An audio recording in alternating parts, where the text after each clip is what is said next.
rotating friend? That doesn't sound that good. She's in the house. Her name is Dr. Tachi. What is up? Not so much. I'd like to be a rotating friend. A rotating friend? Yeah. No, we want you to be a friend, period, not rotating friend. Just a friend, period. What's going on in your world? Not a whole lot. It is a Saturday, and I do agree. Saturday is one of my favorite days. It's a day when, even though you can take the time out during the week to rest if you want, Saturday is really the time you could tell people, leave me alone. So, yeah. Leave me alone. Yeah, sometimes you just need to rest and to be. During the week, you're inundated with so many tasks for work, for whatever you volunteer for. I know I am. And so Saturday is like the one day where I'm like, nope, not today. Not today. Yeah. Not today. What is weather where you are located in Florida? Well, it's warm, of course, but it is cloudy. It's in the 80s Fahrenheit. Wow. Nice. Yeah. It's about 23, probably about 24 degrees, 24 degrees Fahrenheit. Very nice. Very nice. Very nice. So what's been going on in your world also? Just trying to get everything together. Eventually we will come back with Indie Soup Media. So okay, all right. All right. You said Indie Soup Media. Yeah. So why don't we talk about Indie Soup Media right now? That's the keyword? Yeah. So Indie Soup Media is an independent network for independent content creators, which I am the founder of, but people like Dr. Vibe, etc., are the actualizers. That's not a word. Actualizers. And the Tachi dictionary is back. It actualizers. There we go. And so we are on a break right now. We will come back sometime in June. However, you are definitely welcome to take a trip over to Indie Soup Media on YouTube and watch the fantastic library on demand of great content we have. We have like 30 shows. So take your pick, and you could do a whole, what do you call it when you watch one show after another? There's a name for it, and I'm not thinking of it. Binging. That's it. Yes, so, binging.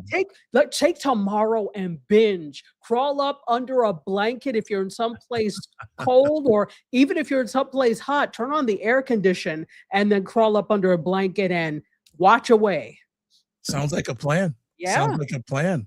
That is a good thing. Yeah, and I know if Indie Soup Media is coming back on, I got a bunch of editing I got to do, so I know it's looming in my background. But we'll see if I can get some resources to help manage it. But if not, it's okay. One bite at a time. One bite at a time. One bite at a time. Yeah. Give us the win you've had over the last week. Oh boy! So you're asking me to now go back to to in the last day. In the last day. Okay, here's a win.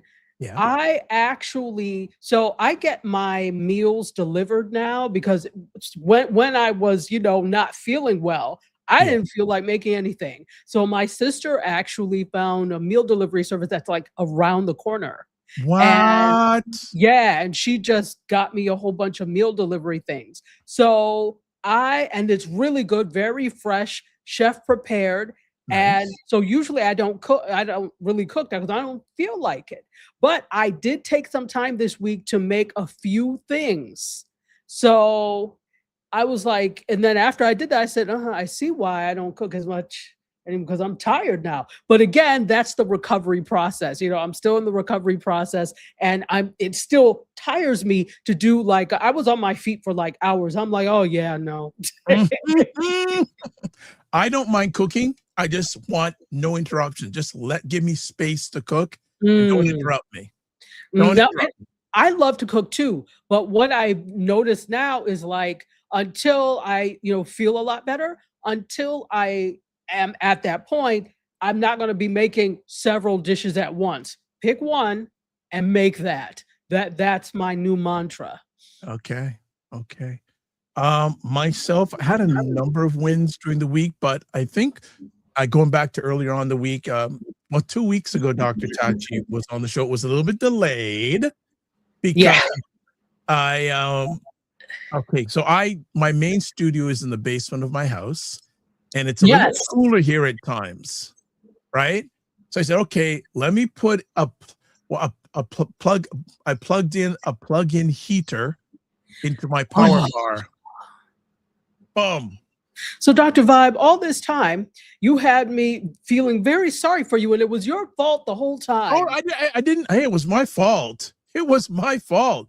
And the funny thing is, I plugged it in, and it worked for about 10 minutes, and poof. So all the outlet. Now it didn't cut out the whole house. It was just none of the outlets downstairs worked. So I was doing some experimenting, couldn't find it. And I just said, I got to keep on going. So finally reached out to a good friend. I said, you know what? I need an electrician. He recommended someone, and he called him while we were on the phone together. And the electrician said, hey, you know what? I can come by. I just had a cancellation. Wow. Wonderful. So he drove, which was about 30 minutes, 45 minutes from where he is here, spent about half an hour, repaired, cost me $100. And he said, wow. But he did say, you know what? No, I didn't feel bad. I thought it was going to be a lot worse. Yeah, no. That's $100 is beautiful. Especially for the gas there and back, just the gas alone. And it's half an hour of his time. And he said, you know what? You didn't make anything on that. He credited me saying, you know, you were on the right track. You just had to do some more experimenting. So fantastic. Black electrician. Yes. Well, this is why. Yes. Wow. Well, so, this is why we have that was a major one. So that's why we're back into the mainstream again. But it is going to provide me to change up things a bit. So I'm going to change up things studio-wise. What's one of my major to-dos over the next few weeks to start working at that. So that was a major win. Wow. Well, you may need to ask him again, like, all right, I'm about to make some major upgrades. What do I need to do so you don't blow out the whole house? Yeah, we've already talked about that. He's giving me an approximate cost. So I already have a mindset on what that's going to be. So it's like things like electricians, etc. I want to have a good relationship with. So I've had the same doctor for over 25 years. I've had the same dentist for over 25 years. Mechanic, I've only had 2 or 3 in my life. Those people are core. So I want to feel good when I'm spending my money. Absolutely. All right. So the electricity's on. Nothing's gone off. So we're going to go for a break. When we come back, we'll do some housekeeping. Some people have already said hello. And especially when Dr. Tachi's in the house, people chime in. So we'll give those people some recognition. And also, the #1 fan of Primetime is also in the house, too. If you don't know who that is, you're going to find out in just a moment. We'll be back in 30 seconds. Let's watch The Morning Vibe live on Mondays and Fridays at 9 a.m. Eastern, where Dr. Vibe and Ryan Knight discuss important subjects between themselves or have conversations with people who you need to know about. You are watching Primetime Saturday with Aisha and Lala with special guest, Dr. Tachi.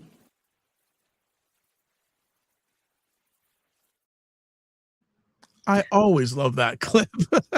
I feel so special. Thank you. You see, you are. Vibe has so many friends. Absolutely. Absolutely. All right. So let's get some housekeeping done. Girlfriends chat with Aisha, Lala, and Jill Jones at Patreon. There's a link there. There's also the Substack edition. When we get, especially Aisha and Lala back, I'm going to suggest they get onto YouTube. That's the project. Also, Primetime Saturday store, Primetime, there's the link there. Also, join our Discord group. Email me at dr.vibe at the drvibeshow.com or click on the link that's there. Subscribe to the Dr. Vibe Show and hit the notification button. And Dr. Tachi didn't mention about Indie Suit Media with over 28,000 subscribers. Is that in 1 year or 2 years? 2 years now, right? We just celebrated 2 years in March. Just celebrated 2 years. Yeah. So that puts her platform, their platform of all of ours, Indie Suit Media, in the top 4% when it comes to YouTube subscribers on a platform. And don't be afraid to add to that number, folks. Yes, please. Exactly. And don't be afraid to add to my number too. I just passed 2,400 because, well, that's a far way behind, but that's puts me in the No. top 10% of all YouTube channels when it comes to subscribers. Absolutely. And let's be real, subscribers are great and they matter, but what matters is the engagement. So the fact that you have people that come to your platform and watch your shows and they engage and make comments, that's what matters. Even if you have 500 followers, 50 followers, I'd rather have 50 Small dedicated followers than Yep. 2 million that say nothing. 100% agree with that. Also follow the Dr. Vibe Show on Facebook, LinkedIn, TikTok, Blue Sky, and Substack. And to advertise your business, product, or service on any of the platforms I'm a part of, feel free to email me at dr.vibe at the drvibeshow.com. We're not going to forget some of the family that's chimed in, and I did mention Primetime's #1 fan, Jen Myers, says hello. Jen, hello. She also says, Dr. Tachi. Hello. I got another person here saying, hello, guys. How are you? We are Hey fine. there. Travel_more. Hello, friend, Dr. Hey, Tachi. Tanya, how are you? That is so cool. And DE_Sava says, happy Saturday, Dr. Tachi. Hello, Dasava. How are you? This is cool. Before we get into our first story, there's always things going on in technology. I don't know if Dr. Tachi is aware of this. There is a software that's very popular if you like to create short clips called Opus Clip. Yes, I use Opus Clip. And I use it a lot. It's a great piece of software. And in the last number, that's probably 6 or 7 months ago, they released something called Opus Agent. Agent Opus. I always get that wrong. Agent Opus. And if you've been watching Primetime for a while, you always see these introductory videos. When I'm introduced, we're going to talk about a subject, gives you a little bit of background. So via their Discord channel, on Thursday night, they made an announcement. They had their Agent Opus. You could use up to 300 credits free every day. I saw that. As of June 1st, because we're broadcasting live on May 30th, they're taking away that, and they have a totally new pricing structure for Agent Opus, and people are not happy. I saw one post on some guy is going to he's going to fight and ask for his money back because he's saying they did not, he's saying that the way they put this thing out, they didn't say they'd ever take it away, this, that, and other thing. So you probably won't see those intros for a while because those will use up. I've got a lot of credits, but those are going to get used up because I can't create free Agent Opus videos anymore. It's going to come out of my bucket, and I'll use it predominantly for shorts on the YouTube channel. Dr. Tachi, any comments on that before we get into our main story? I need for these companies to stop playing reindeer games with us. All of you, Apple, Opus Clip, all of you, stop playing these reindeer games, because the thing is that we like the products and services so much that we would still pay for it, right? We would still do it and use it because we do. But what we don't want is for you to give us that taste of lobster and then now for free. And then now you're like, okay, well, that taste, each time you taste, is now going to be $100. Stop doing that. To me, it's disingenuous.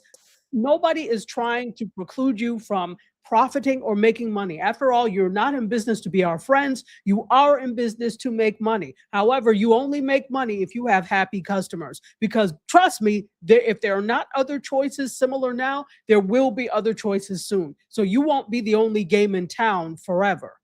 100%. 100%. Yeah, I got into the first thing, I told them I'm very disappointed. And I said, well, this adjusts, you have impact on my Agent Opus. Says, no, it doesn't impact that. Only now if you want to do Opus Clip. Sorry, it doesn't affect my Opus Clip account, but if I want to use Agent Opus now, and the pricing they have for the Agent Opus, it's crazy. It takes a lot. It's just very expensive. It seems that there's other competition out there. So I'm going to start searching around to see if there's any other platforms after I use up my Agent Opus. No, my Agent Opus. I keep on getting them mixed up. Opus Clip, to see if there's other ones out there. Because hey, after I use my Opus Clip account, hey, I'll because I got a whole bunch to use. I'll start looking around elsewhere. Yeah, there is one and that I use as well called QSO, Video.ai or IO. QUSO. Used to be the former Video.ai. So they do a similar thing. I actually started with them and then I found Opus Clip like right after them and stick with Opus Clip for the most part. But again, what you have to look at cost per wear, right? Or cost per use. If you are monetized or monetizing and you are able to justify whatever cost it is for whatever platform, then that's fine. But what happens is the overwhelming majority of us that are using these things may not be able to justify that cost per use. So, buddy, you're about to be out of luck if enough people decide, yeah, this is not worth it. Okay. All right. Let's get to our first conversation topic. And today we're going to be talking a little bit about media and a major media shaking down right now. CBS News shakes up 60 Minutes. What comes next? Dr. Tachi, let's talk about it. Go for it. Yeah, so there have been a lot of CBS shakeups coming down the pike, and predominantly because we know who owns the CBS, right?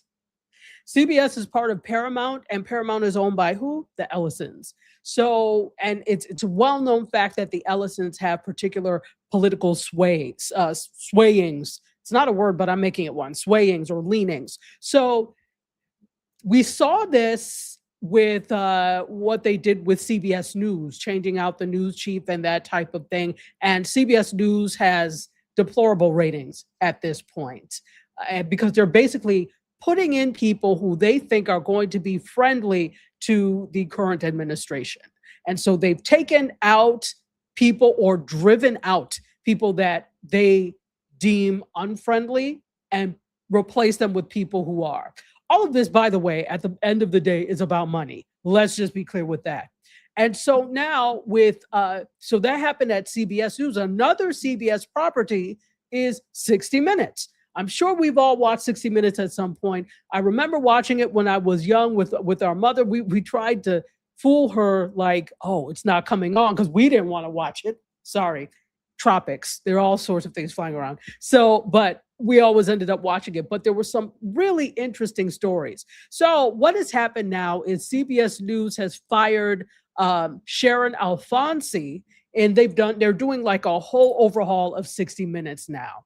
Now, she's been at odds with the chief that they've put, CBS chief, Barry Weiss, who they put in place, and her contract lapsed, basically.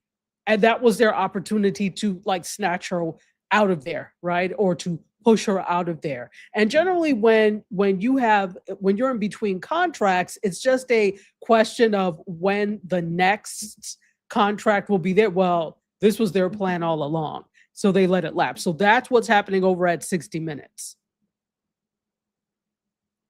Also, to Barry Weiss. Yeah. And well, before we get to Barry Weiss, the gentleman they've now replaced, who's now going to be heading, is it 60 Minutes? He has no experience in this type of programming. No, I think I'm trying to remember exactly. Well, the person they installed, his name is Nick Bilton. So they made him the new executive producer of 60 Minutes. And so I'm not exactly sure what he's a features journalist. So he's a tech person from, I think, the New York Times, I think. See, I'm not sure what outlet he works for, but I know he's a features journalist. That's not executive. I'm not saying that that's not executive producer material, but if you haven't spent your time in administration of a newsroom, that could spell disaster. Do you probably will. Go ahead. Do you think the Ellisons really care? As long as they're satisfied. They don't give a damn. They don't give two damns, in fact. This is what they care about.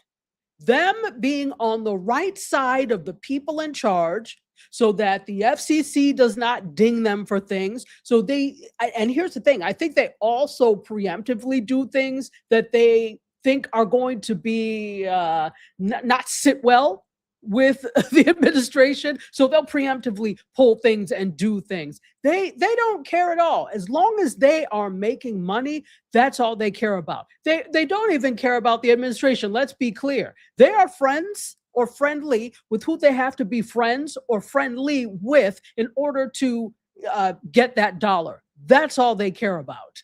They don't care about the countless lives that have been impacted by these shakeups and forcing people out. They don't care.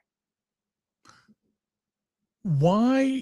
Well, okay, now, what is the reason why Americans should be concerned about what's going on at 60 Minutes and CBS News? Because this is a microcosm of what can happen in the media industry and news industry in particular at large. It's not just 60. We already saw what happened at ABC. And right now, ABC is actually kind of holding strong when it comes to The View. And and this is all related. So let me talk a little bit about what's happening at ABC. They have forced ABC to re-up early, basically, for their license. So it was not time for them to renew the license, but they did it early. And see, ABC is not happy about that. But of course they did that. It's a blow to freedom of speech, basically. So what they want is they're trying to get anything that could be disagreeable off. And that includes The View. So what they're trying to do with The View is say that this is a news program, and The View is not a news program. They may have some people, it is daytime talk. They may have some people that are news personalities, but it is not a news program. So they're trying to position The View as such so that they can impose rules on The View, thus imposing rules on ABC. This is a huge blow to free speech. And so that's what's happening over there. So then you come to CBS and you see what's happening. And now you've got corporate overlords who own the whole thing and will run it at will as they see fit. So it's not just those two. It's a problem because it gives the green light and the go ahead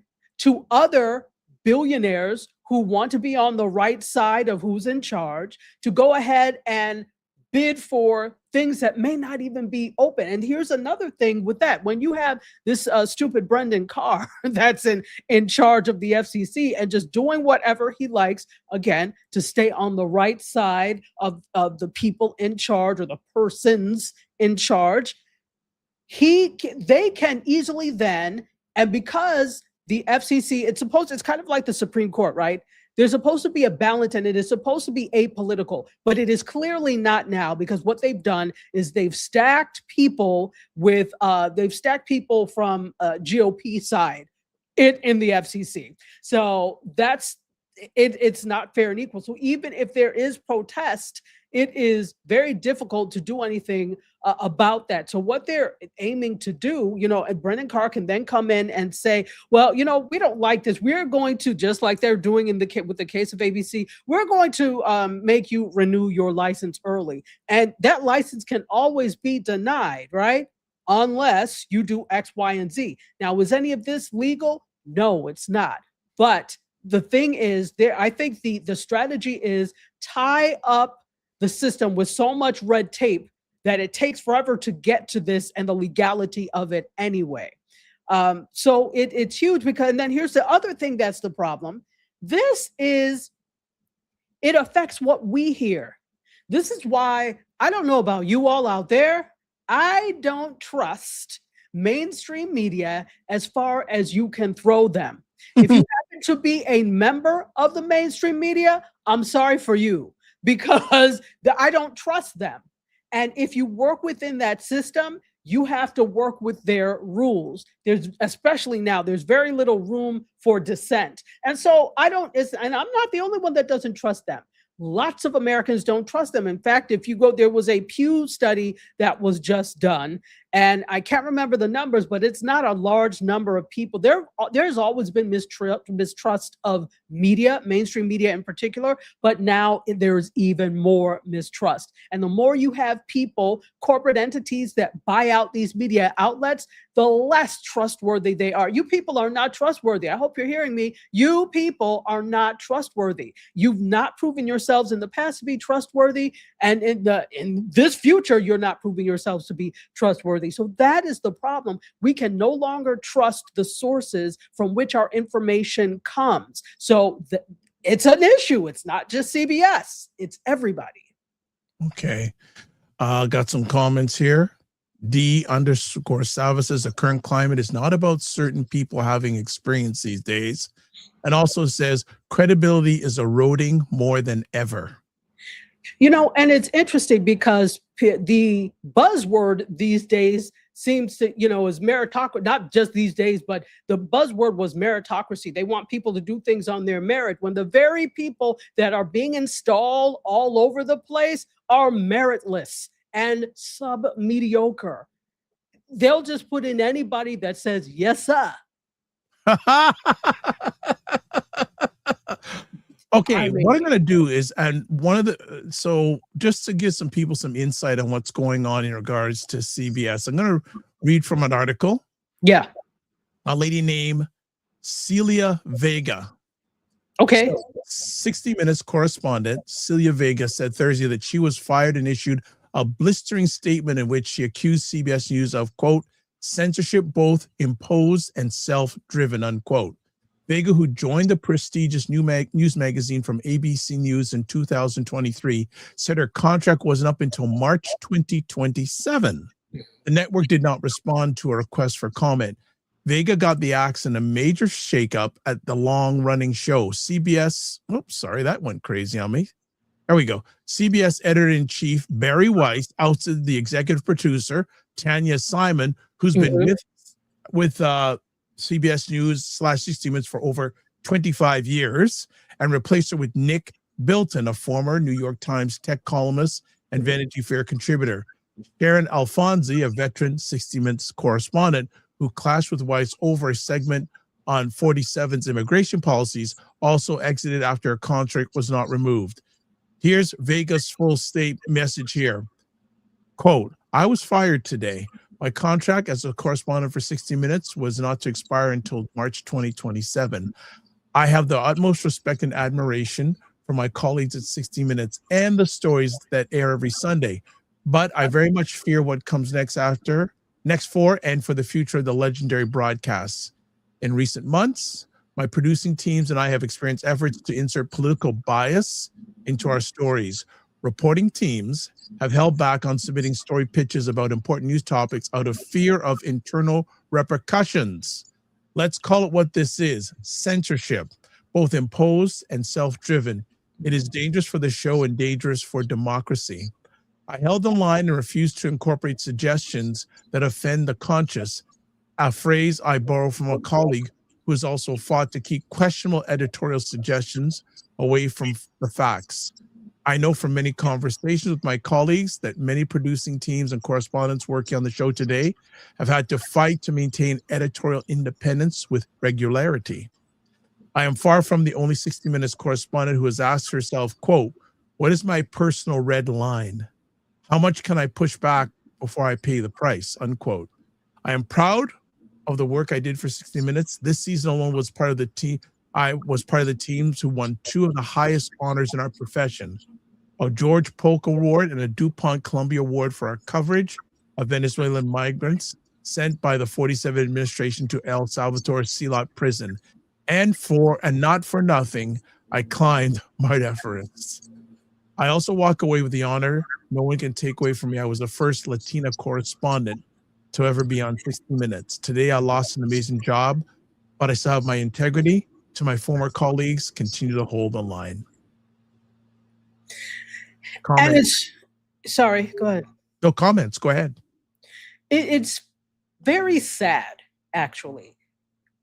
This life, the journalist life, is not an easy one. It's not one you choose lightly. This is something because it's a lot of work being a journalist. So if you're a journalist, you do it because you really love the field. You really believe in the spread of information, the spread of accurate information, and the right of the people to know. So there are some very valid reasons that people become journalists. And mainstream media is forced down our throats. I mean, let's think about it. When you go to school, most of these people, I would say almost probably 100%, now especially, of them went to school to be journalists, right? They went to journalism school somewhere. And we're simply not taught about anything else but mainstream media when you're in school. And because of that, and because mainstream media runs so much, that's what you aim to do, and that's where you aim to be. So it's like a dream job for people to be at a show like 60 Minutes, to work for a network, which is fine, right? But now we're seeing the tide turn. And this is where journalists have to get smart and have to get wise. The old guard media are no more. They've shown you their faces without masks. And so you need to believe them. You need to believe their faces and what they're saying. So this is now the time more than ever for indie. And the problem is, in addition to not being taught about independent media, or really the dependence on teaching about mainstream media, we're also not taught about business. So most people are trained to be workers, not owners. So when you're doing things independently, this is a business. You're making business decisions and you are a business owner. I guarantee you most journalists are not in the position to do that type of thing. Because that's not something that's in there. That's something, I'm talking to you universities, I'm talking to you colleges. This needs to be in journalism training. There needs to be compulsory media business classes, and not everyone has that. So it's very sad. It's very sad to see that.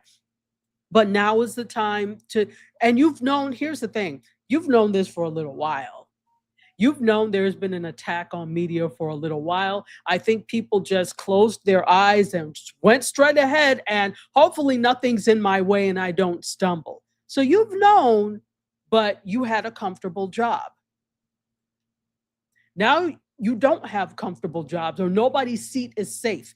This is the time where you're like, okay, what's the way forward in journalism? What's the way forward in news? And how do we become a part of that? Because guess what? The rest of us have issues too. We don't want to hear your complaints. So you better figure this out.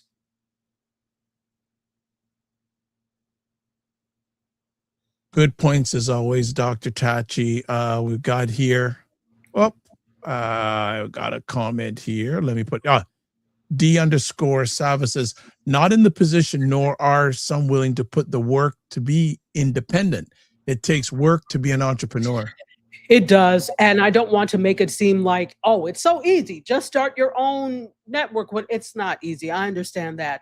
But if this is what you truly want to do, you can no longer put your head in the sand and say, oh, it's the same. Oh, or some people waiting. Oh, when we have a different administration, it will be. Why are you waiting till then? You're putting the fate of your work life in somebody else's hands. My friend, if you don't take it yourself, there's nothing that anybody can do to help you. So it takes a lot of work to put it in, to be an entrepreneur. I agree, because I'm in that boat myself. But I also am not willing to beg anybody or bend to the will of anybody.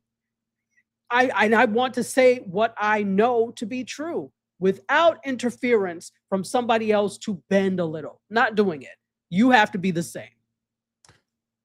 Do you find it ironic that the top news show on CBS is going through alterations, and also the top late night show, which happens to be on CBS, was nixed? No, it's not. It's not a surprise. Listen, all of this was very calculated when Paramount bought, or when Paramount was acquired, right? All of this was very calculated.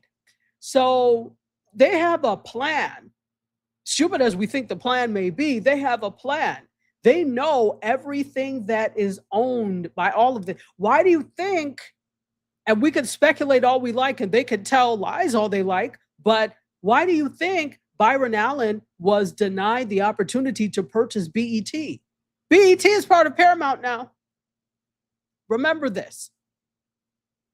So he or she that controls the outlet controls the narrative, and that includes to all people. So look for programmatic changes in all of these outlets, etc. That's an aside. Look for programmatic changes, and not just changes in terms of who's in charge and who's leading, who is bureau chief, etc. Also in terms of the actual types of information and programming that is put out there.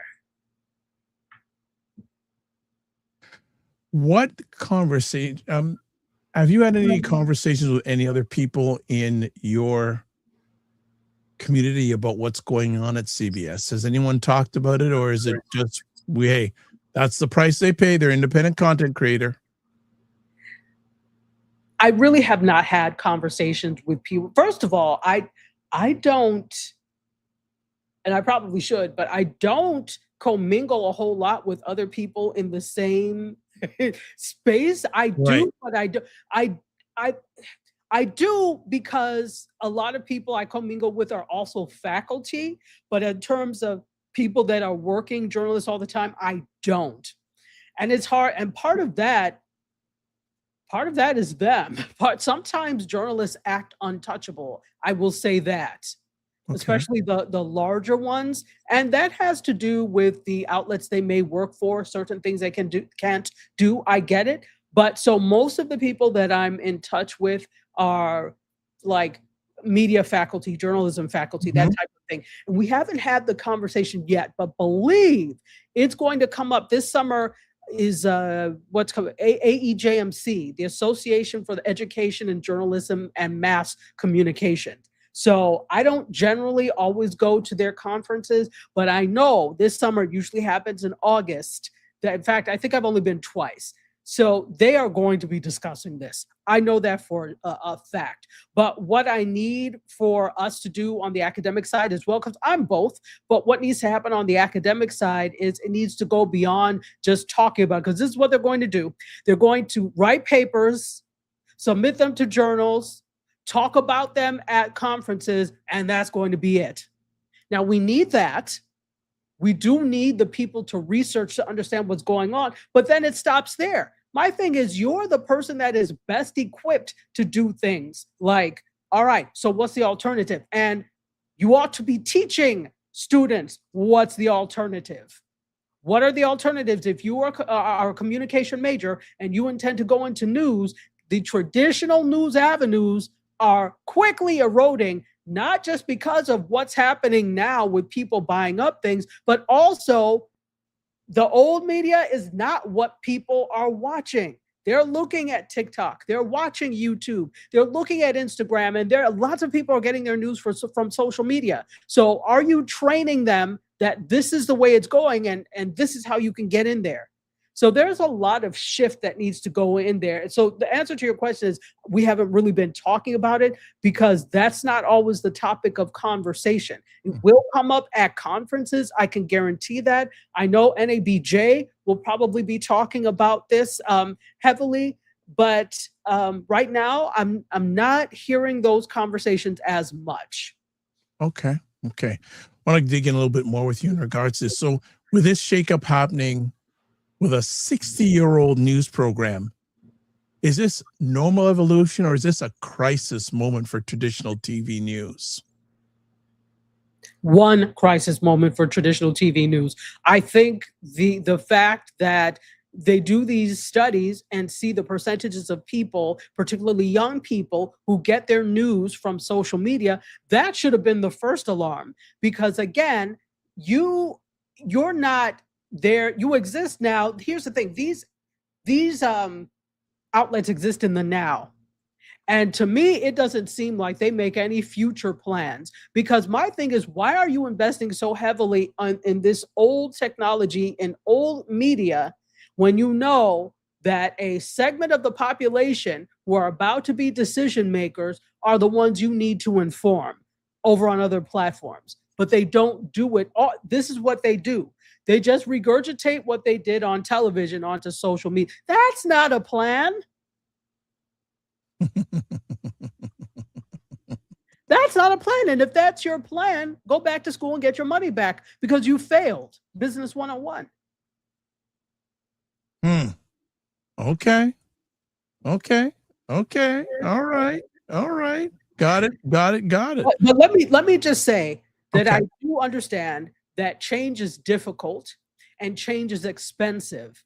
And we are a nation that is reactive rather than proactive.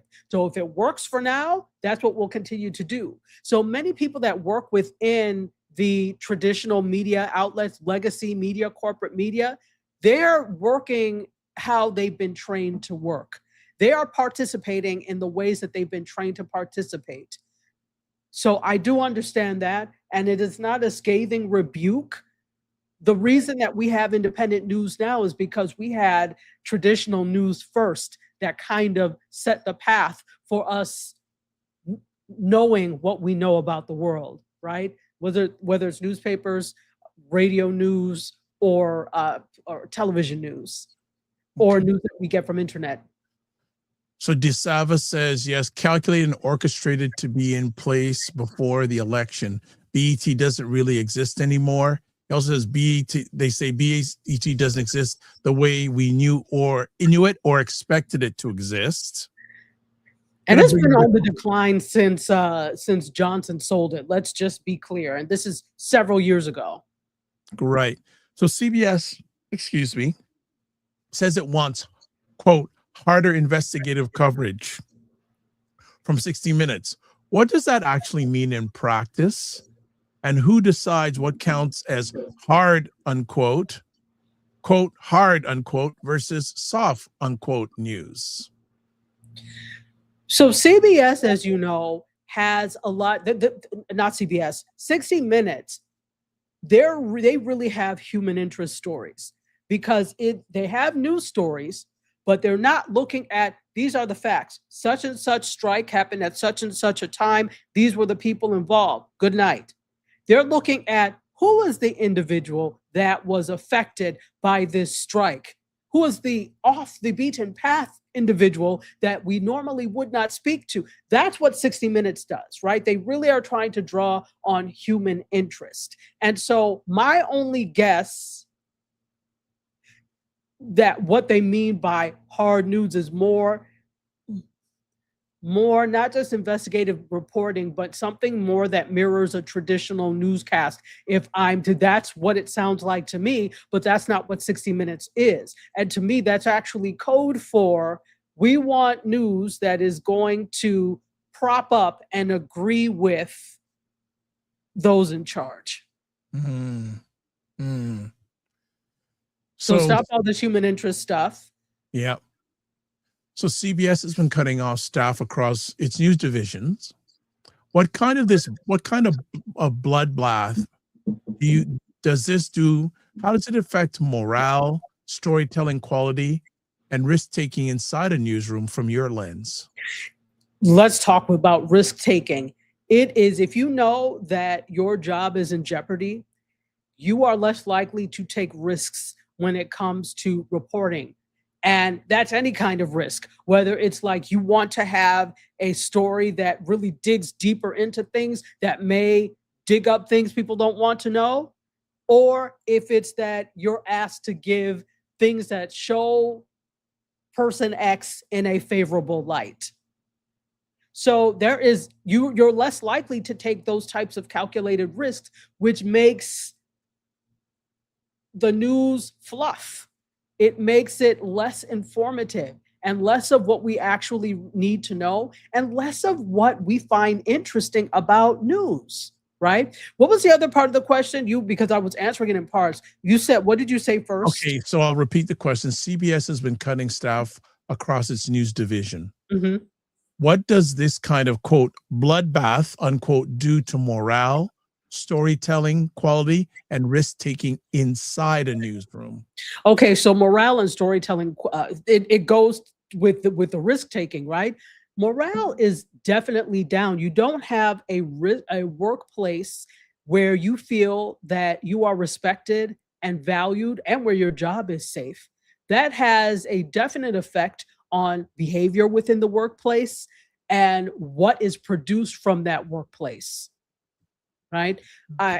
So yes, it has a terrible effect all the way around. When it comes to storytelling and creativity, if you are, all we have to do is look at examples in other countries of state-owned media where they are told what they can write, what to publish, what needs to be in praise of what individual. That's where what we're nearing. That's where we're starting to go. We're not there yet, but it's starting to go that way. So that's what's go happening. ahead. Go ahead. No, go ahead. Mhm. So with two well-known correspondents Yeah. and a veteran producer, they're out. What Mhm. gets lost when you remove people with institutional memory from a program like 60 Minutes? Systems. Because even though you put systems in place so that when other people leave, things still work. When you talk about, there are some things that systems can't capture. The spirit of a workplace you can't put in a policy and procedure book and have people replicate that. That's something that comes with years, and that's something that the people who have been there for years spread throughout the workplace. So those are the kind of intangibles that a system or POCs won't cover. That's what gets lost when you get rid of these folk. Okay. But they get rid of these folks so that they can install the people they want. People, in this case, with less experience or no experience, but will still be friendly toward the powers that be. Mm. Okay, some comments here. Oh, Jace says, hey, hi, Tat. Hey, Jay, how are Jay you? also says, this could probably go AI. Are you trying to say?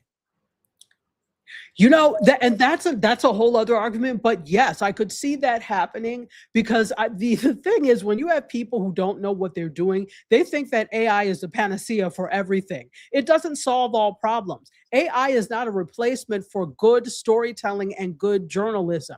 It can assist in terms of research, etc., but it is not a replacement. But people who are trying to make money say, oh, well, we could just have a whole AI news. In fact, there is I don't know what's happened with it, but last year there was something called Channel One?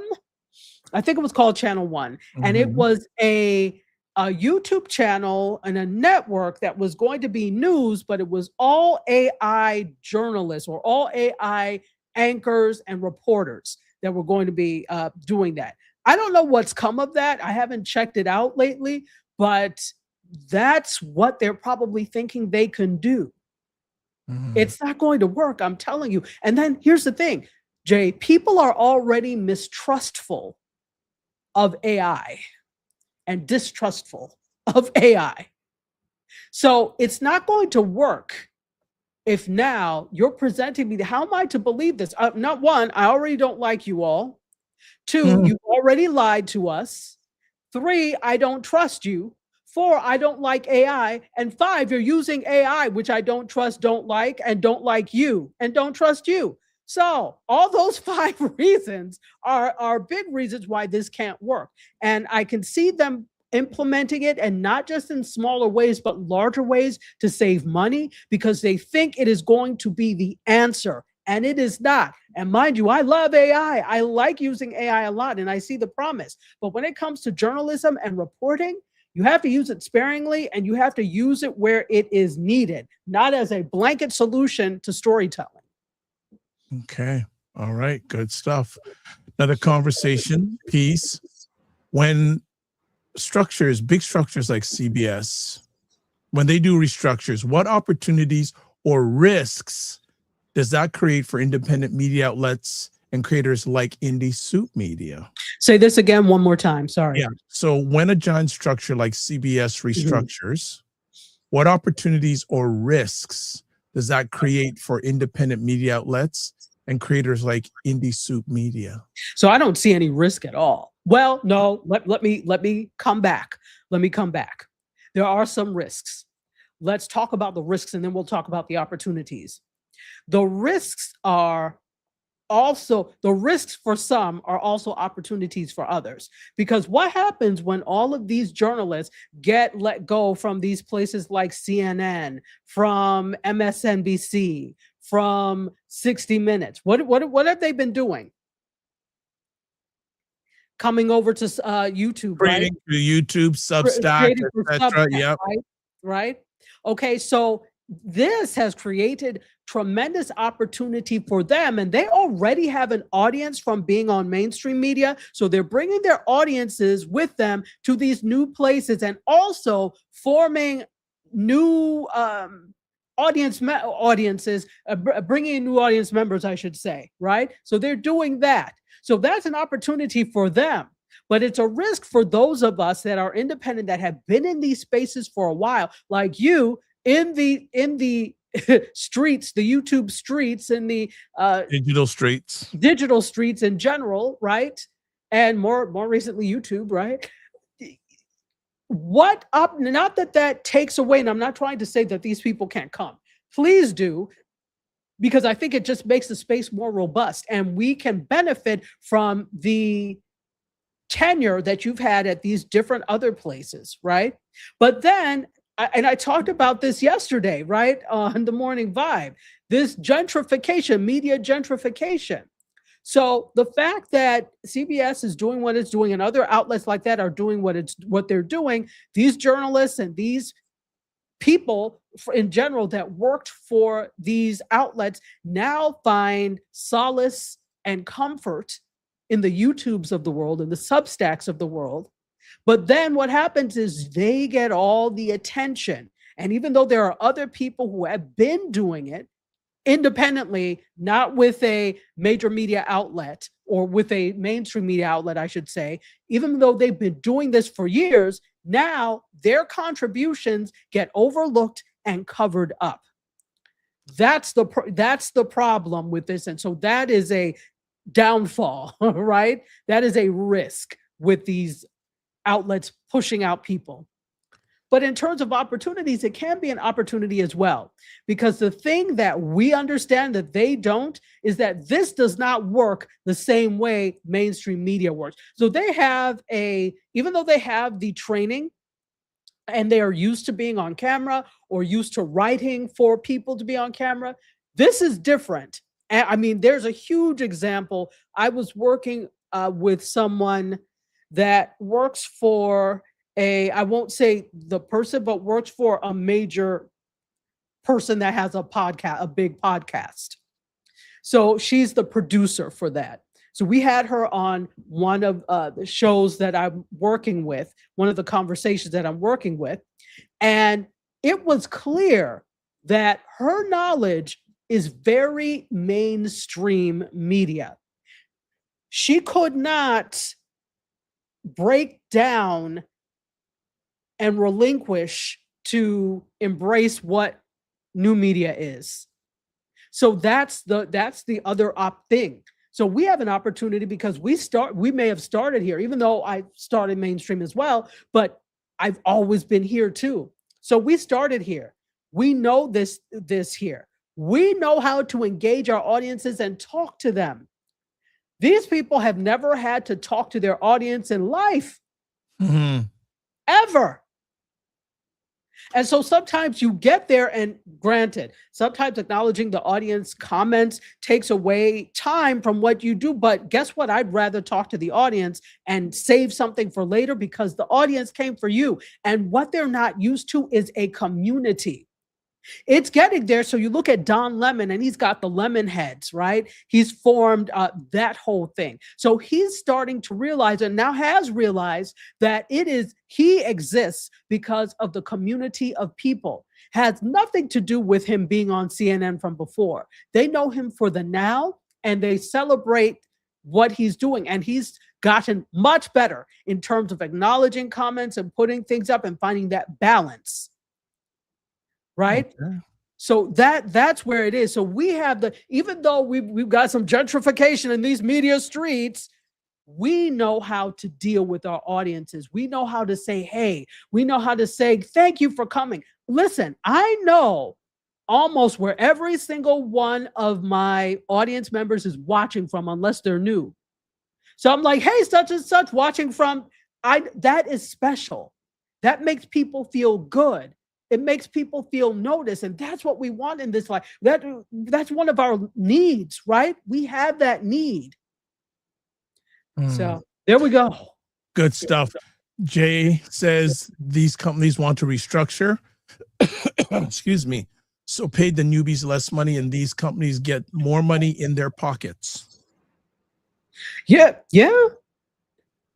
absolutely. Listen, they've always tried to get away with paying people less money, because what we have to remember is all of these companies are publicly traded and their first allegiance is to the shareholders. So if I pay you more, that's less dividends that go to the shareholders. It's not actually so much the way it works, but that's what the thought process is. Okay. D. Sava says it's different now. And a indie person has to be concerned with the audience as well as support, financial and operational. Oh my gosh, yes.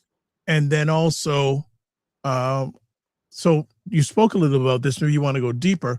A lot of laid off journalists are moving into podcasting, YouTube, and independent platforms. What do they often underestimate about becoming creators themselves? Oh, that they're going to make the same money that they made in mainstream. You're not initially. And here's the thing. I'm on fire now. Hold on. Let me take a sip. Well, and you're frozen, by the way, for some reason. Oh, am I frozen? Screen. Yes. Can you hear me? We can hear you clearly. No problem. Why am I frozen? Don't know. Huh. Yes, okay. I see that I'm frozen and I don't know why. It's okay. Do you want to come out and come back in? Or? Yeah. Do okay. that. I'll come back. Oh, yeah, I will move.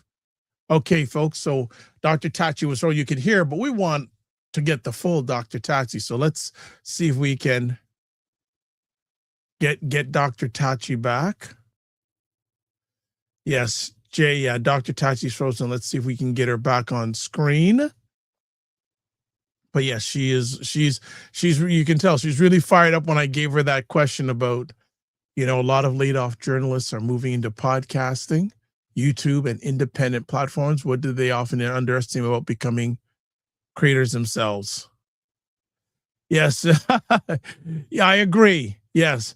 Dr. Tachi is on fire this afternoon. Yes, she is on. I think she's on fire also, Jay. But we will wait to see if we can get her back. She's not back yet. So let's speak of that. She will come back on and continue her fire. We do also have another conversation topic coming up in a short moment. We're just speaking that Dr. Tachi will be back. We got to speak of that she will be back. So while we're waiting for that, what are your comments so far? What are your thoughts about 60 Minutes going a total reorganization? Also CBS News being totally reorganized. Okay, so comments here. Can you be on fire and frozen at the same time? I like that take. Cool. And also the operational issue that an indie person has to contend with themselves, as well as the flow of the show. I can speak to that. I've been an independent content creator for years and years and years.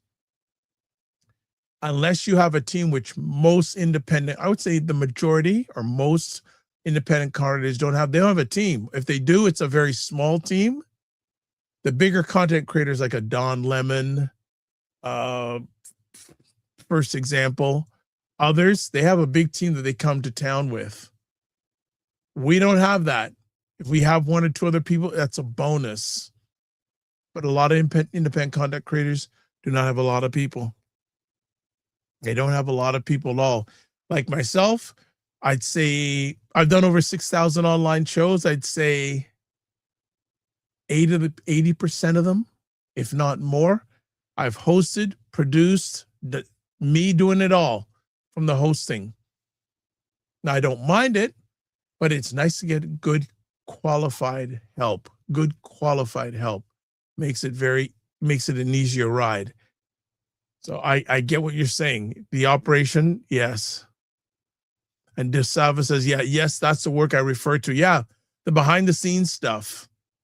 That is the stuff that people don't see, and understandably so. They just care about what they see, the output. The behind the scenes stuff takes a lot of commitment, discipline, and responsibility, and work. All of those things. All of those things are important. Okay, keep the conversation with Jay. I believe what's going on with CBS, probably losing money with how expensive things have got and have to restructure everything. Well, here's the crazy point. 60 Minutes was making money. It's making really good money. So I don't know about the rest of CBS News, but 60 Minutes is making very good money. It's probably definitely news-wise the highest revenue generator for CBS News, and I would probably guess maybe one of the highest revenue generators for CBS network, period. So the restructure thing, I don't know if it's based on, like I said, again, let's take a look at it in two different entities. There's 60 Minutes and there's CBS News. 60 Minutes is a cash cow. There's always been most of its broadcast time it's been the #1 news rated magazine for years. So that's a cash cow. The rest of CBS News, I'm not familiar with. I am not familiar with. I just find it interesting that the #1 news magazine and news show on CBS and also on all major American networks, changes are happening. And speaking of changes are happening, Dr. Tachi is back. Yes. I don't know what that was, but okay, that's all right. You want me to give you that question that you got really energized about? Give me the last question again, please. Yes, a lot of laid off journalists are moving into podcasting, YouTube, and independent platforms. Mm-hmm. What do they often underestimate about becoming creators themselves? Right. The fact that, so I was talking about the fact that you're not going to make as much money as you will there. I think that also, so this is what I was getting at that I'm really excited about.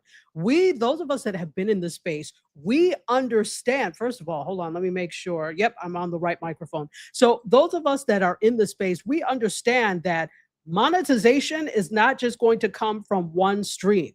Many of them have never had to have more than one stream of income before because they had that good paycheck from at whatever XYZ network they worked for or news outlet they worked for. But we don't have that. So we know that we need to be teaching courses. We need to have digital products, that we need to look at brand partnerships and brand sponsorships. So we understand that it's a multi-pronged approach, or what we like to call in research, social scientific research, triangulation.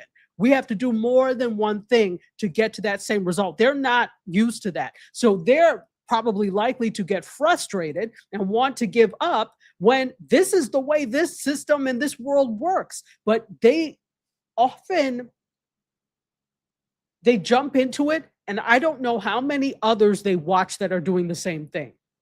Because if you already feel that you are at the top of your game or that you are really doing well in your space, sometimes there may be the tendency not to think you have anything to learn from the smaller creator who has been doing this for a while, but has been doing things. They also tend to look at things in terms of numbers because that's the way mainstream media looks at things. X amount of people watched last night. The numbers come in overnight, and that's how they get the ratings. So they're like, oh, about 14 million people watch XYZ. In this world, no, I don't know in mainstream anybody 14 million watches anything. But they're saying, oh, X amount of people watched, when it's not just about that. The numbers of people that watch are important, but it's community, right? And so they also underestimate how involved they have to be with that community. It's different over here. It's not just I get up in front of the camera, I say what I have to say, and I go home, and I don't have to bother with you all. You have to be bothered over here. So that's what they underestimate. So do you feel that CBS is trying to make 60 Minutes more digital? And what might that look like? Because more and more younger audiences are on YouTube, TikTok, and podcasts. Do you feel that they may want to get more into the digital spaces? I think they want to delve deeper into the digital spaces, but they don't have the capacity to do it well. And this is not a dig at 60 Minutes, or maybe it is, but they don't have the capacity to do that well because that's not what they do. And so a show like 60 Minutes also skews very much older. Right. I don't know anybody who's of the TikTok generation who's sitting there watching 60. I don't watch 60 Minutes. Right. And no disrespect, because every once in a while they'll have a story that I'm like, oh, that's interesting. And it will be because they put it on Instagram and I'll happen to have seen it. But to sit down and watch 60 Minutes on a Sunday, that's not what I do. And that's not what a lot of people do. And that's definitely not what younger people, Gen Z and Gen Alpha, do. They don't care about 60 Minutes. So I don't know if they're looking really to be, I would think the hope is to be more digital, particularly if they're trying to indoctrinate more people, but they don't have the know-how to do that. Okay. Jay says CBS leadership has repeatedly said that more people are getting news through streaming, social media, podcasts, and digital platforms rather than traditional TV and radio broadcasts, and continues with the networks trying to shift resources toward digital and streaming products to reach younger audiences. Yeah, the thing is, they would like to do that. All of them want to do that because they know where the younger audiences are. But you can't shift your resources and not shift your programming. I don't see a shift in programming that is intended to draw younger audiences.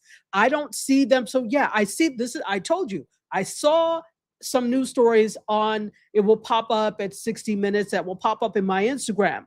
But all it is you broke your news story into a chunk that would fit into a reel. That's not the same thing. They're not creating programming specifically made to draw in younger audiences. Because what you have right now, younger audiences don't want. So DeSalva says 60 Minutes brand will instantly evoke stories that appeal to a mature audience, and trying to rebrand seems it would be a monumental task. It's a huge task, but eventually, not just 60 Minutes, but all news programming and all news is not going to have a choice. Because let's look at Gen Z. The oldest Gen Zers, they're probably like in their 30s now, or maybe approaching 30. They're like grown now, right? But that's not what they're looking at. So you can't approach a Gen Z adult the same way you approach a millennial adult or a Gen X adult or any other type of adult. Your core audience is still boomers. So we've seen a long-term shift towards softer, lighter news and TV. Do you think this overhaul at CBS will actually bring back more substance, or just repackage the same thing with new faces? If we're looking at it in terms of what the CBS powers are trying to do and intend to do, I expect to see news that is more supportive of the current administration, outwardly supportive of the current administration, and also more fluff. Because actually, CBS actually has greenlit 2 new sitcoms for this upcoming season, I believe. So, and that's not to say that sitcoms are fluff, but they're certainly not, news. So I expect to see more of that as well, because not only do we want you to outwardly support those in power, but we also want to make sure that we are entertaining you so that your mind is not on other things. So this is just my thought process, but I'm quite sure that that's right. I'm quite sure that's what they're trying to do. They can tell you any number of things, but Okay. So, what should everyday viewers be paying attention to over the next 6 to 12 months to understand whether this shakeup helped or hurt the integrity of 60 Minutes? Well, because this game is so much about ratings, look at the ratings. Because that is the metric that they use to determine success. Look at the ratings. Already, the ratings have not been great for the CBS Evening News broadcasts. Since they made the change, it has not been great. So that's one thing to look at, what the ratings are. Number two, if you even have the gumption to watch, look at the advertisers, because this game only works because of advertising. We just finished the upfronts. And for those of you that don't know, the upfronts are where advertisers, well, all the shows basically debut what their upcoming season is, and advertisers are the ones in the audience deciding whether or not they are going to advertise next to your show. Media only works, mainstream media only works because of advertising. So also look to see what advertisers are there, how many advertisers are there. I submit there are probably going to be less advertisers, because even though television advertising is still very large,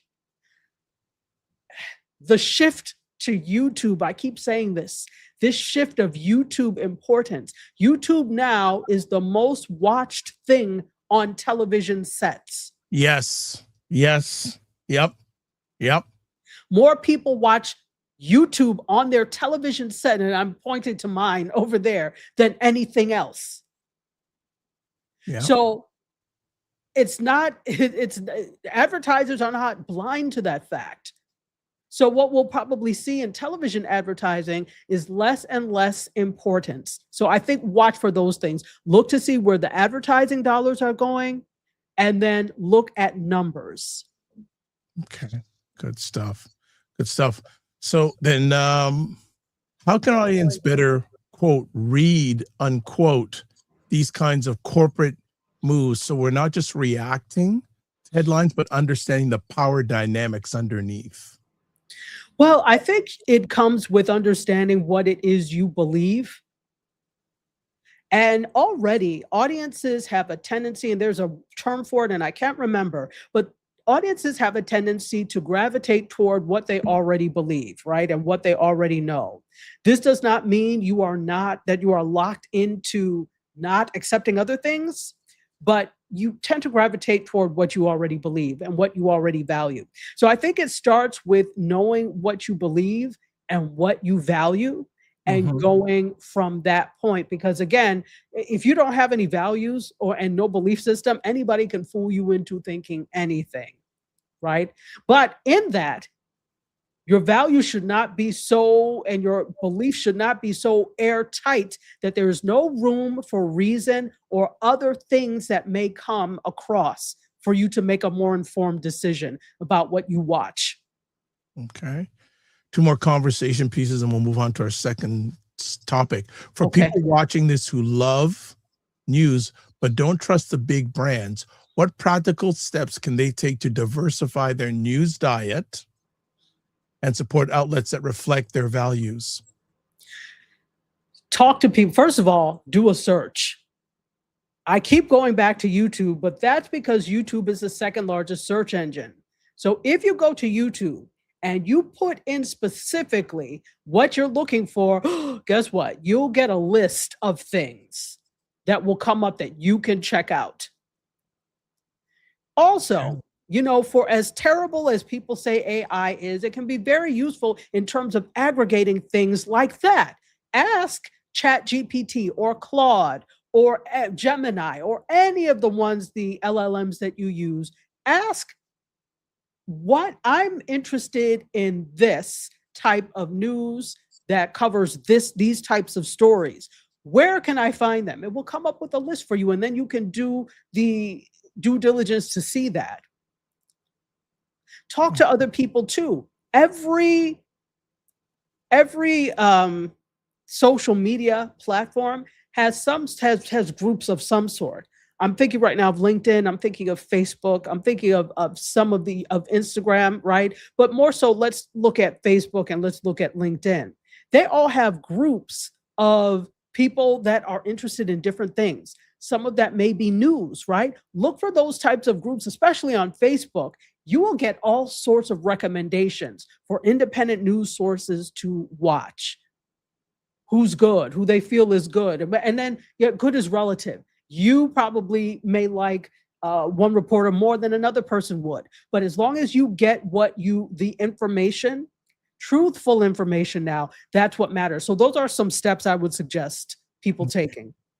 And Jay says, I don't think lately 2020 has been doing very good also. I haven't heard about performing yet. But so then finally, for Black audiences who already feel misrepresented by mainstream news, how should they interpret this shakeup?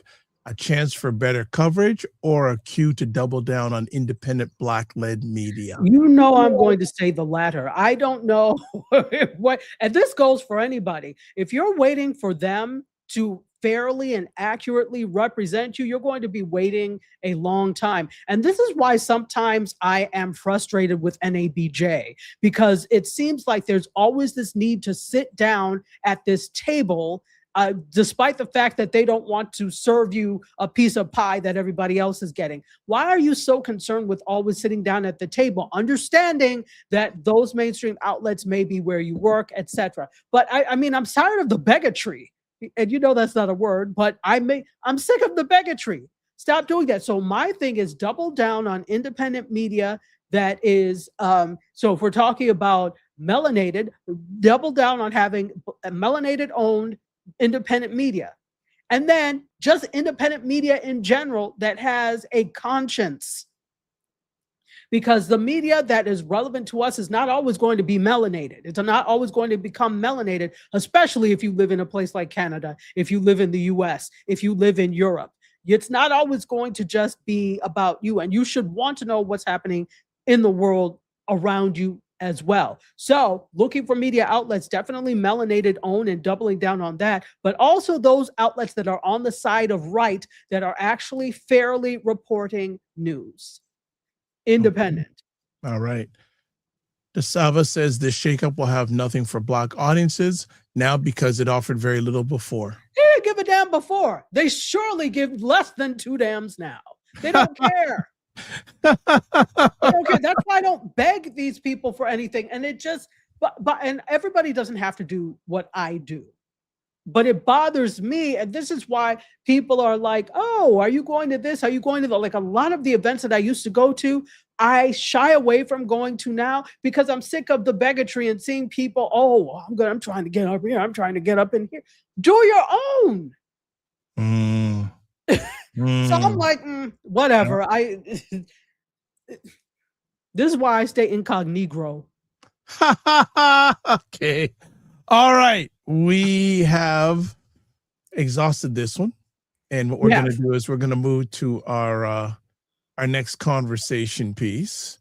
And our next one, and I just heard about this in the last few hours. I thought, Dr. Tachi, let's chat about this. So Kevin Hart addresses backlash to Tony Hinchcliffe's roast jokes. Quote, stop talking as if I said it. So to give some context, I will bring a story up for everybody to read from an article. Okay, so George Floyd's family and friends are appalled that Tony Hinchcliffe was invited back for a Netflix roast, and they're blaming Kevin Hart for allegedly giving Tony the green light to do so. To do another joke about George, a joke they didn't find funny in the slightest. Trevor Keynes, a spokesman for the Gianna and George Floyd Foundation, tells TMZ Kevin condoning Tony's joke is, quote, sad for the culture, unquote. Tony was among the comedians roasting Kevin, and during his set, he proclaimed, quote, the Black community is so proud of you. Right now, George Floyd is looking looking at us all, laughing so hard he can breathe. We're told George's family and friends feel like Kevin should have told Tony to stay off that topic if nothing else, and they're baffled and disgusted by Tony's apparent obsession with telling George Floyd jokes. That is what we're going to talk about next. So, Dr. Tachi, what are your thoughts on this? If you're looking for some surprise from me, I'm not. Now, no disrespect to anybody who happens to be a fan of comedy, who happens to adore Kevin Hart. I'm not a Kevin Hart fan necessarily. He may not be a fan of mine. He doesn't even know me, but he may not be a fan of mine, and that's fine. But his brand of comedy is not my style. So I've never been into Kevin Hart, and especially not enough to watch a roast.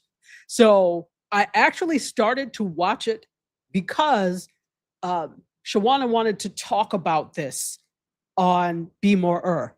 Yeah. So I said, okay, well, I'm not a fan, but let me watch.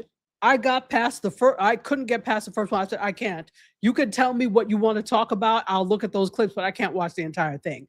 First of all, I think that often roasts are mean-spirited, or they become very mean-spirited. So to me, mean-spirited things are not funny. I think that people lean on the crutch of it's just comedy in order to say some incredibly stupid things and very unkind things and ignorant things. But they lean on the guise of, oh, it's just comedy. If you want to tell jokes like that, tell them within your own community, not to us, because that, I don't think that's funny at all. That the demise of an individual at the hands of police is nothing to laugh at. I don't care how far away it gets. And there are, we've seen this before. So I'll say this. In Living Color, years ago, they did a skit. It was Jim Carrey and David Alan Grier. They did a skit, and it was supposed to be Reginald Denny and what's his name? This was the first, you know who I'm talking about, in LA that started the LA uprising. Why can't I remember his name? You all in the audience help me. The one that was caught on camera. Yes. Law I'm trying. Oh, yeah. Oh my gosh. Well, it will come to me. Keep on going. But in any case, so they did a skit about that. And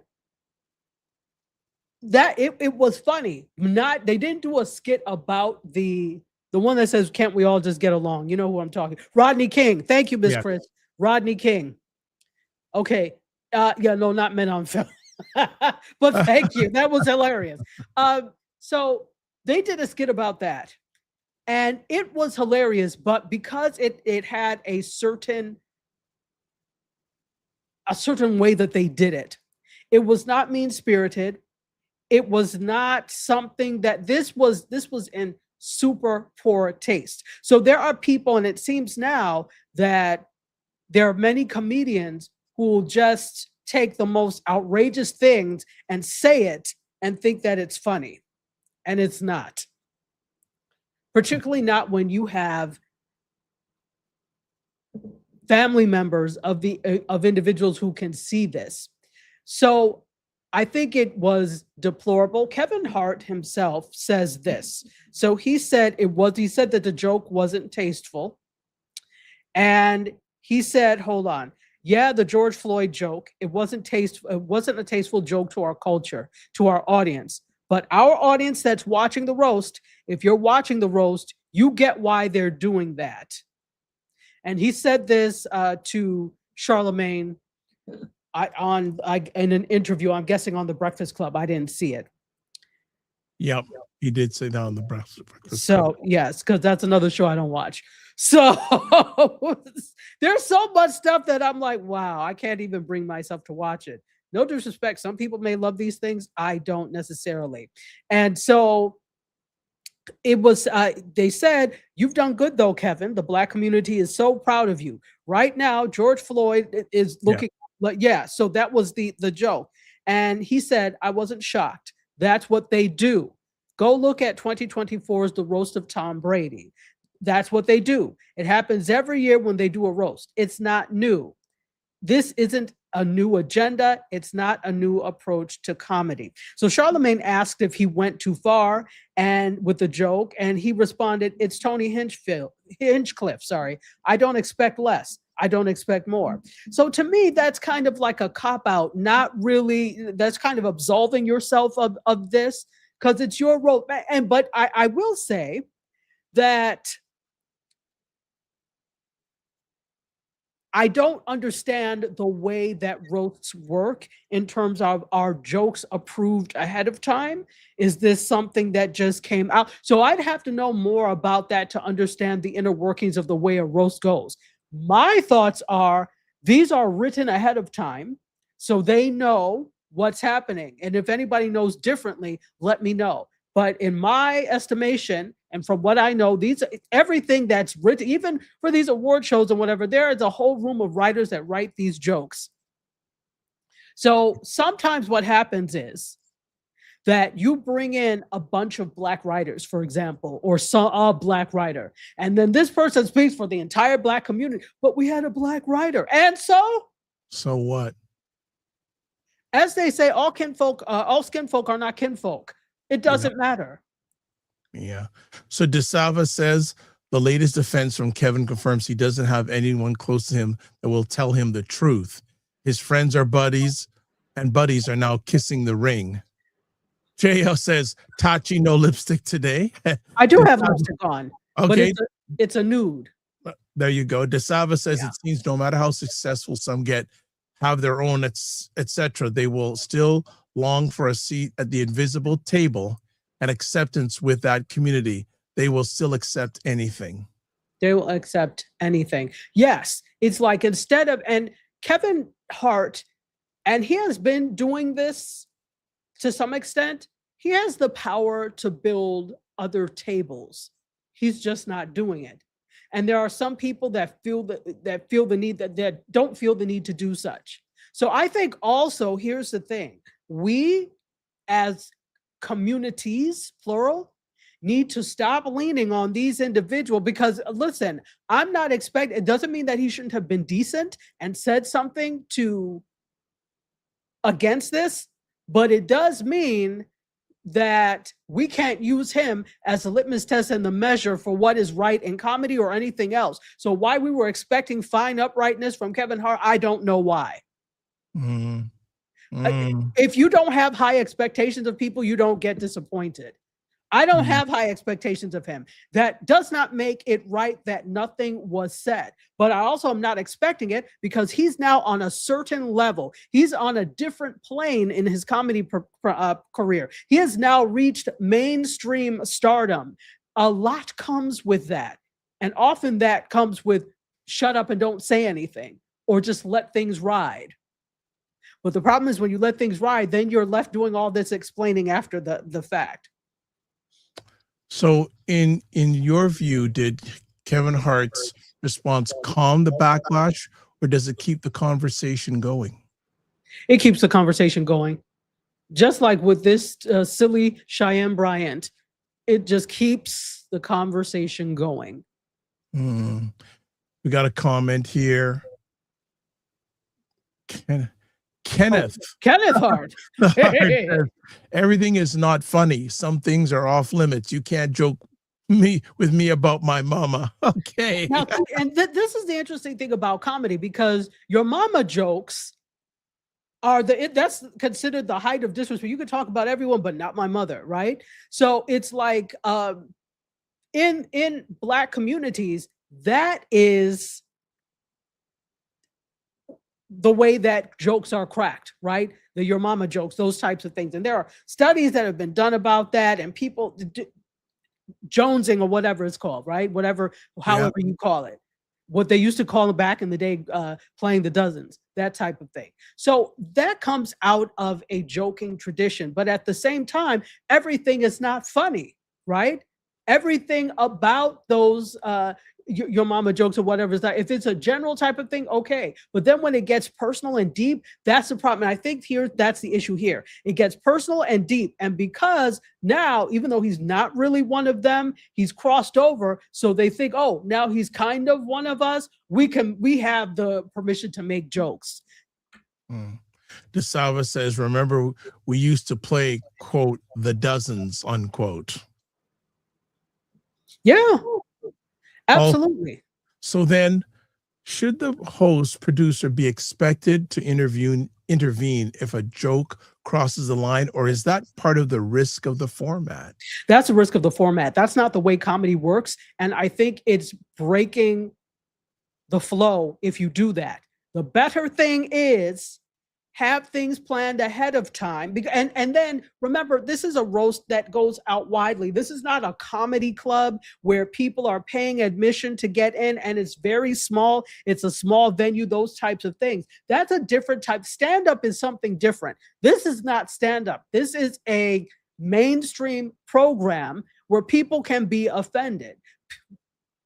So that's why you really have to have a good plan when it comes to those types of things. Comedy is iffy and funny. And that's why you won't find me going to like a comedy club, not because I don't, certain comedy clubs. I went to go see Kevin Fredericks or Kev on Stage because he does this tour called the Back Pew Tour. So he goes for churches. And so he came to a church in Fort Lauderdale and I went.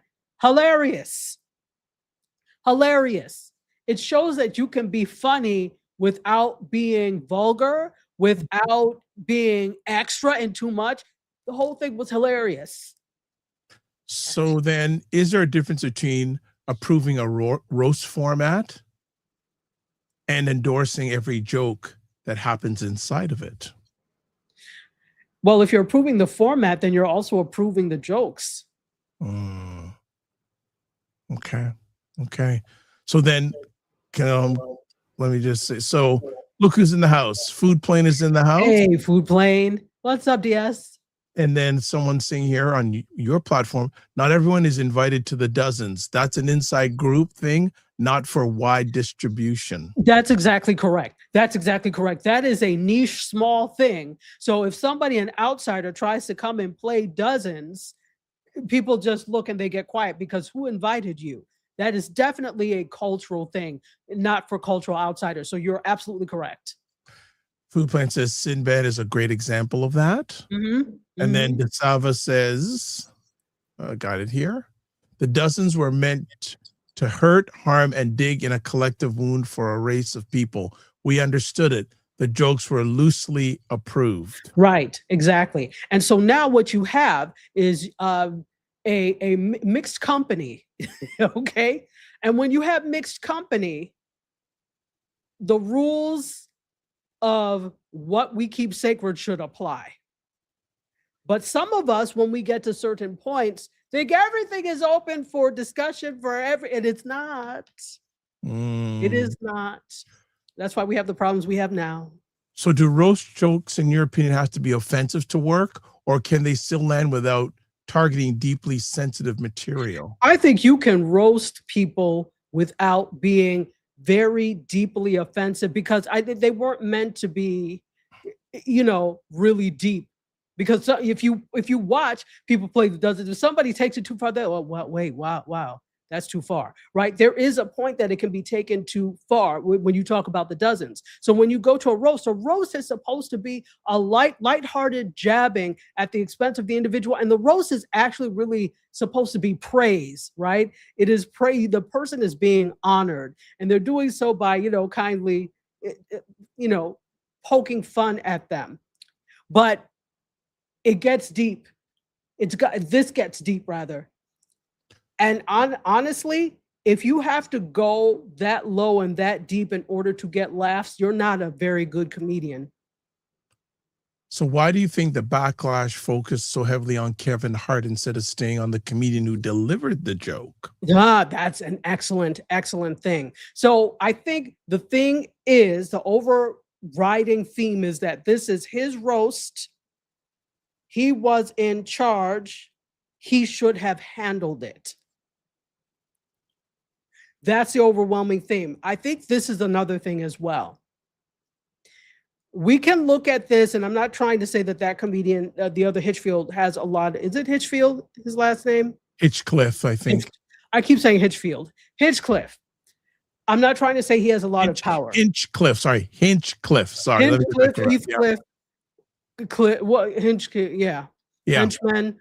Yeah. So I think what happens is people go for the low-hanging fruit.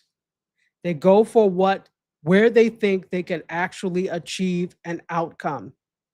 So it's the same thing where now we have a lot of people that will be all up in arms over something that is considered demonic, right? So case in point, so I'm a Delta. There has been this rash of people denouncing their organizations. And I shouldn't say rash, because it's not a whole lot, it's a few. But these few people are doing it publicly. They're using things like AI and creating these AI banners and saying, I am no longer the king of Zamunda. I renounce my throne.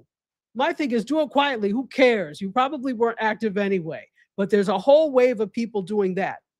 And they're renouncing or denouncing because they're saying, oh, well, we're not supposed to have other, as Christians, we're not supposed to have other idols, or we're only supposed to do this, and this, not knowing that all of these organizations were founded by Christians. Okay. And so that's a different thing.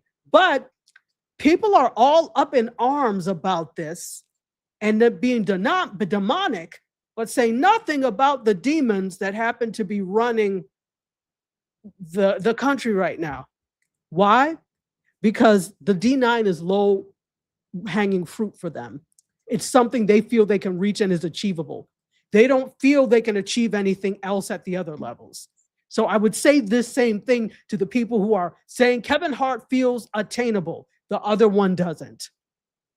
Low hanging fruit. DeSava says it was Kevin's platform, basically. And April says, yes, jokes was approved ahead of time. Haven't seen a while, April. Thank you. That's what I thought. That's what most of the time they're going to approve these things ahead of time. So somebody must have been okay with this, and probably him. He was okay with it. But now it's a problem because it backfired. But would he have a problem if nobody said anything? If other people laughed and there was no backlash? Probably not. So DeSalva says attack on D9 is a backdoor way of attacking HBCU and former VP. These people are rogues. So I'm like, and most of the people attacking may not have gone to college, are not in D9. If they were in there, they're not the type of people that had a sense of self to begin with. They were looking for something to make them whole. And when the D9 did not provide it, they move on to the next thing or the next grift. Someone saying here, sorority isn't the Republicans and Democrats a sorority. I don't know what that means. No. Go ahead.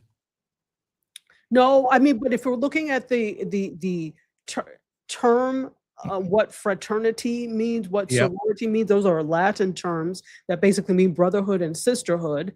I would posit that within both of those political parties, there's very little brotherhood and very little sisterhood.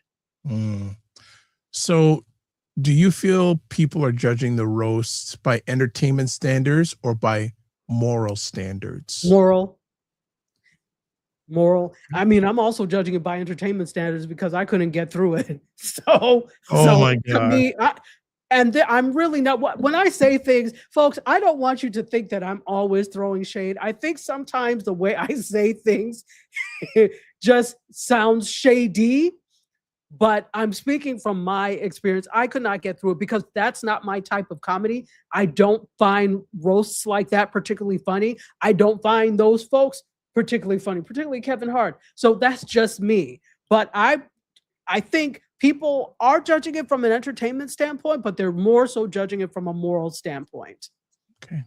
So we'll close it off with this question. If you were advising Kevin Hart right now, what would you tell him to say next to the conversation so it doesn't keep escalating? I think you need to admit when he's so far removed that he probably didn't see it as a problem. And he's so insulated sometimes from the rest of that he probably didn't see this as a problem. But now that you see it as a problem, you need to sincerely apologize for that, not just put it off on, oh, well, they did this or somebody didn't. No. Even if it wasn't you who approved things, even if it wasn't you who put it together, your name is on it. So people assign blame to you because your name was on it. So you need to sincerely apologize because obviously that's something that really cut deep and hurt for the family. You need to sincerely apologize. And then you need to do the work to see, does comedy need to be heinous in order to be funny? And I submit that if you think it has to be diabolical to be funny, you're not a good comedian. Okay. All right. Some I'm more also not a comments. comedian, so Yeah. I'm not the one to be judging what is comedy. I'm just telling you what I think. Got it. All right. So we got some comments here. Time 18188 says, I believe it's the way you say things because that's the way my big mama used to talk and everyone took offense and she did not care one bit. Be authentic to the best of you. Tasava says his ego is preventing him from accepting it was hurtful to the Black community. He also may not care. Yeah. Time 18188 says, but let me tell you this, I seen Cheryl Underwood in the roast and I have 6 sisters. She was coming for Mr. Lynchman's head and I was looking in her eyes. She had that look. Okay. Listen, first of all, I like that she called him Mr. Lynchman. Second of all, Cheryl Underwood has always been an advocate. She doesn't play. Fun fact, she was the president of Zeta Phi Beta Sorority Incorporated. I can't remember what years, but for 4 years, she was the international president. So she was the head of one of the largest women's organizations in one of the oldest Black women's organizations. If she's not an advocate, I don't know who is. So I'm sure that didn't sit well with her. Well, interesting here, and I'll get some more comments. Roasts are not new. Dean Martin and Richard Pryor did roasts. Those were very entertaining and very different from the current format. The roast was a thing where friends get together. Yeah, it was good-natured ribbing, as they say. It wasn't meant to tear somebody down to their knees. And I hear someone saying Cheryl Underwood was perfectly okay with a joke. He even called her beforehand to get permission. Well, I don't know about that. I don't know about that. I don't know about that. We'll see what that is. But yeah, let me do some research into that because, like I said, I couldn't get past it. Yeah. But that doesn't seem like something she would be okay with. If she is, again, comedians work differently than the rest of us do. They find humor in things that some of us find appalling and deplorable. 100%, 100%. So got some more comments coming in. Love it, love it. So. Time 18188 says, yes, she was Cheryl Underwood's is actually from my father's hometown of Chicago. Shout out to the South Side. And I love me some Cheryl Underwood. Such a beautiful sister. DeSava says, oh, DeSava, you're a Zeta? Okay. Hello, my D9 sister. And then Tammy Pierce says, but it's okay when a comic made fun of a widow. Oh, no. Who said it was okay when a comic made fun of a widow? I didn't hear that. And no, I know exactly what this person is talking about. They called her about the suicide joke. And then someone saying Cheryl did okay. It sounds like a number of people said Cheryl did okay. And okay. Okay, well then I'm very surprised. Yes. I'm very surprised. Sava says yes to what you were saying, a theta or whatever. She's a member of Zeta Phi Beta. Sorry, Zeta Phi Beta Sorority Incorporated. Okay, and Time 18188 says, I believe that Rose was about not stopping comedians from saying what they want to say. Okay. You know,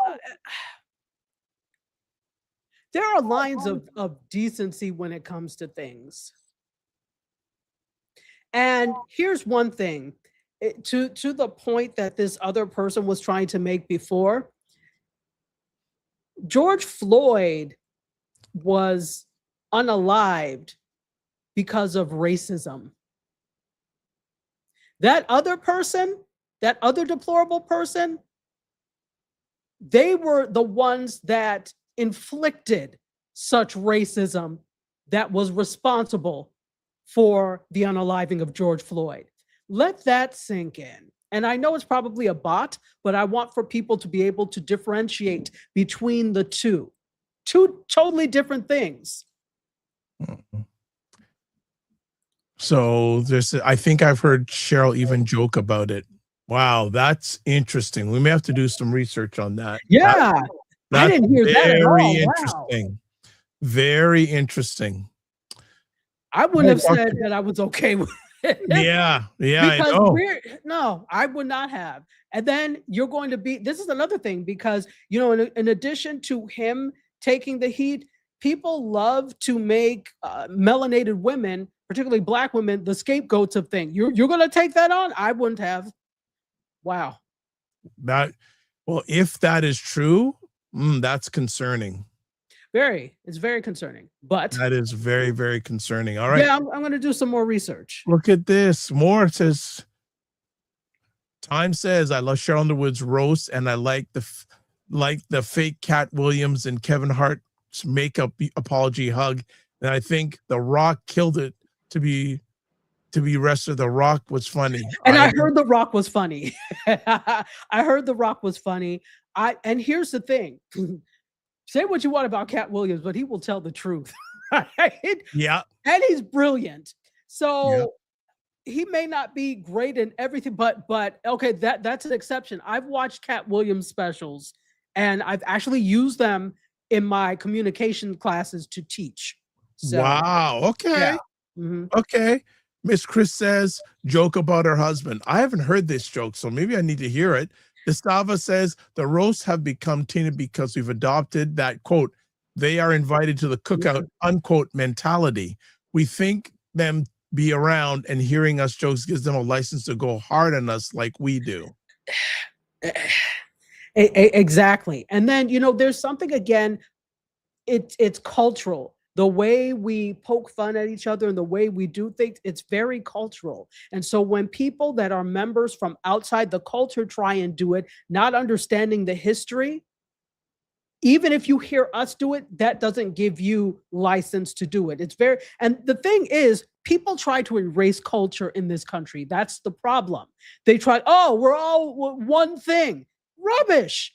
You're not going to tell me I'm the same as somebody else, because I'm not. There are very specific cultural standpoints that I have because of who I am and how I grew up. And I don't think that's something to be erased. So, but when you work to erase those types of things and create a monolith, that's when you have people who feel it's okay to bring potato salad with raisins to the cookout. There you go. Time says, Time 1818, I love conversations like this, and this is what great for YouTube. Well, thank you. Yeah, it's the first time you've been here. I hope you come back, and if you're up to it, please subscribe. That'd be nice if you want to subscribe and hang out. But that's fantastic. Great. You see why I love YouTube? Yeah. Yeah, absolutely. And DeSalva says, exactly. Well said, Dr. Tachi. Love it. All right. I think we've shut it down. We'll shut it down. We will shut it down and say, everyone, so thank you so much, everyone, for hanging out with us today. Thank you for watching, as we put there. Still more comments are coming in. Oh my God. You don't want to let go of this Kevin Hart thing. Okay, let's go back at it.